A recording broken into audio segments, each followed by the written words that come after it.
Welcome, my name is Sasha Moore and I'm here with Andrew McVeigh, who is the managing partner of the investment management firm Ramara. Welcome. Thanks, Sasha.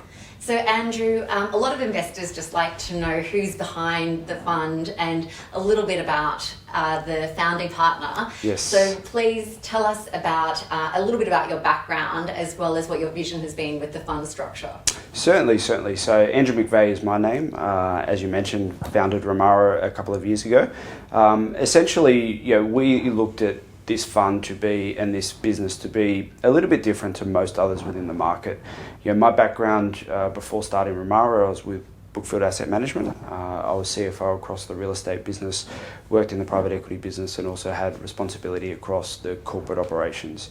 So that's a large 300 billion plus global asset management business. And with that gave me tremendous experience in terms of fund structure, investment, governance, and market opportunities that were available. What I saw and what I learned from that, and really what the genesis behind Ramara was, that there are a lot of tremendous opportunities that go to large institutional sovereign wealth funds, pension funds, and generally aren't available to wholesale investors and retail investors. And ultimately what we're looking as a business to be able to do is to create pockets of assets that are generally not available in their current form to wholesale investors and retail investors. And we're looking at being able to do that on the basis that we want people to have a level of equality in terms of the investment opportunities that are available to them, and they're not penalised for not being part of a big fund or not having enough money to be able to generate these returns and get a dedicated private banker or an investment banker that will procure these returns for you or procure these opportunities for you.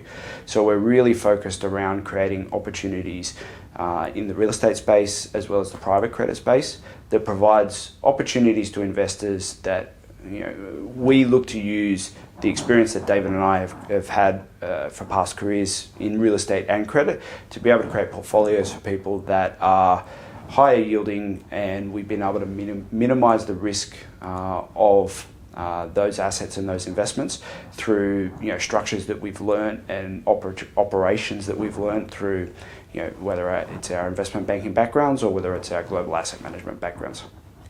Okay, so in terms of then how that's influenced the fund structure, perhaps just give us a brief overview of the fund and why you've structured it in its particular capacity. Yeah, so on the private credit income fund, we've really looked for a fund here that is a diversified credit fund. We have alignment in terms of having ownership interest in the underlying originators for that fund, and that essentially means that as there's losses that are incurred, they essentially are incurred by us first as the asset manager. That's a very unique proposition. And we wanted to be able to show our ultimate alignment of interest. And that's not just through investment into the fund, but it's ultimately putting 5% risk capital up ahead of investors on the private credit side. So that first 5% loss, if it is incurred, actually wipes out our capital before it wipes out investors' capital. And what we've seen and what we've experienced in the past is that skin in the game absolutely hones your focus on credit. Okay. And that's really, the structure and the genesis of this fund has really been established utilising the concepts of wholesale funding and securitization, where we have that skin in the game.